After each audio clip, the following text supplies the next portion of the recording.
আসসালামু আলাইকুম।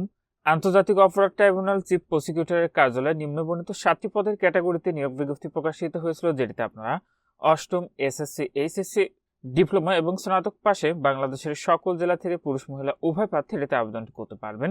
তবে আপনার যে সকল প্রার্থীর বয়স 1 জানুয়ারি 2026 খ্রিস্টাব্দ তারিখে সর্বনিম্ন 18 বছর এবং সর্বোচ্চ 32 বছরের মধ্যে রয়েছে, সে সকল প্রার্থীরা এটিতে আবেদনটি করতে পারবেন। তো এটিতে 60 মুদ্রাক্ষরিক কাম কম্পিউটার অপারেটর পদ ছিল, যেটিতে পদের সংখ্যা রয়েছে 6টি। 2 নম্বরে ছিল ক্যাশিয়ার, যেটিতে পদের সংখ্যা রয়েছে 1টি। 3 নম্বর পদটি রয়েছে অফিস সহকারী কাম কম্পিউটার মুদ্রাক্ষরিক, পদের সংখ্যা রয়েছে 1টি। 4 নম্বর পদটি রয়েছে গাড়ি চালক, পদের সংখ্যা রয়েছে 2টি। 5 নম্বর পদটি রয়েছে অফিস সহায়ক, পদের সংখ্যা রয়েছে 1টি। 6 নম্বর পদটি রয়েছে নিরাপত্তা প্রহরী, পদের সংখ্যা রয়েছে 1টি এবং 7 নম্বর পদটি রয়েছে পরিচ্ছন্নতা কর্মী, যেটিতে পদের সংখ্যা রয়েছে 1টি। তো এটিতে আবেদনের ক্ষেত্রে আপনাদের চিফ প্রসিকিউটর আন্তর্জাতিক অপরাধ ট্রাইব্যুনাল বরাবর সাদা কাগজে লিখিত আবেদনপত্রে আপনার নাম, পিতার নাম অথবা স্বামীর নাম, মাতার নাম, বর্তমানে স্থায়ী ঠিকানা, জাতীয়তা, ধর্ম, জন্ম তারিখ আগামী 1/1/2026 তারিখে আপনার বয়স, শিক্ষাগত যোগ্যতা ও অন্যান্য অভিজ্ঞতা যদি থাকে উল্লেখ করে আবেদনপত্র আগামী 1 ফেব্রুয়ারি 2026 তারিখ বিকাল 5টার মধ্যে নিম্ন স্বাক্ষরকারী দপ্তরে কুরিয়ার সার্ভিস বা ডাকযোগে পৌঁছাতে হবে। তো নিম্ন স্বাক্ষরকারীর ঠিকানাটি আপনারা যে এই অংশে দেখতে পাচ্ছেন, এই ঠিকানায় কিন্তু আপনাদের পাঠাতে হবে। তো নিয়োগের 1 নম্বর পদে আবেদনে আপনাদের শিক্ষাগত যোগ্যতা লাগবে যে কোনো স্বীকৃত বিশ্ববিদ্যালয় হতে স্নাতক বা সমমানের ডিগ্রি, কোনো স্বীকৃত প্রতিষ্ঠান হতে কম্পিউটার বিষয়ে ডিপ্লোমা থাকতে হবে, কম্পিউটার টাইপে ইংরেজি ও বাংলায় যথাক্রমে 30 ও 25 এবং 60 লিপিতে ইংরেজিতে ও বাংলায় যথাক্রমে 80-50 শব্দ গতি সম্পন্ন হতে হবে ও 2 বছরের অভিজ্ঞতা সম্পন্ন কম্পিউটার ব্যবহার সংক্রান্ত ওয়ার্ড প্রসেসিং, ডাটা এন্ট্রি ও টাইপে ইত্যাদি দক্ষতা থাকতে হবে।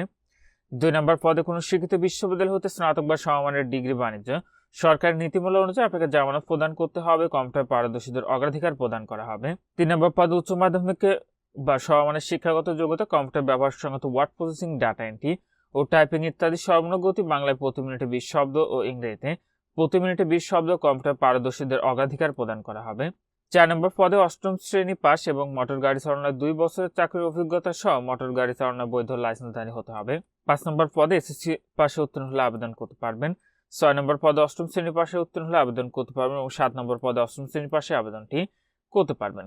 তো আবেদনপত্রের সাথে আপনার নিম্নলিখিত কাগজপত্র সংযুক্ত করতে হবে। প্রথম শ্রেণীর গ্যাজেটেড কর্মকর্তা, নাম, পদবি সম্বলিত সিল সহ কর্তৃকের সদ্য তোলা 3 কপি পাসপোর্ট সাইজের সত্যায়িত ছবি। প্রথম শ্রেণীর গ্যাজেটেড কর্মকর্তার নাম, পদবি সম্বলিত সিল সহ কর্তৃকের সকল শিক্ষাগত যোগ্যতা অভিজ্ঞতা সনদের সত্যায়িত অনুলিপি।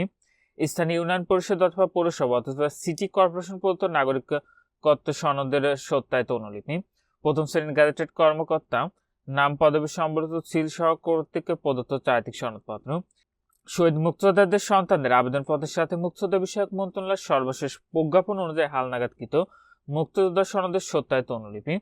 1 ও 3 নং ক্রমিকে বর্ণিত পদে আবেদনকারীগণকে অতিরিক্ত হিসাবে সরকার অনুমোদিত প্রতিষ্ঠান কর্তৃক প্রদত্ত কম্পিউটার অপারেটিং ও টাইপে ন্যূনতম গতি অর্জন সংক্রান্ত সনদপত্র দাখিল করতে হবে এবং আপনাদের চিফ প্রসিকিউটর আন্তর্জাতিক অপরাধ ট্রাইব্যুনাল পুরাতন হাইকোর্ট ভবন ঢাকা বরাবর 1 থেকে 4 নং ক্রমিকের পদের জন্য পরীক্ষার ফি বাবদ 100 টাকা এবং 5 থেকে 7 নং ক্রমিকের পদের জন্য পরীক্ষার ফি বাবদ 50 টাকা অফারের যোগ্য বাংলাদেশ ব্যাংক কর্তৃক অনুমোদিত যে কোনো বাণিজ্যিক ব্যাংক হতে প্রদত্ত ব্যাংক ড্রাফট অথবা পে অর্ডার সংযুক্ত করতে হবে।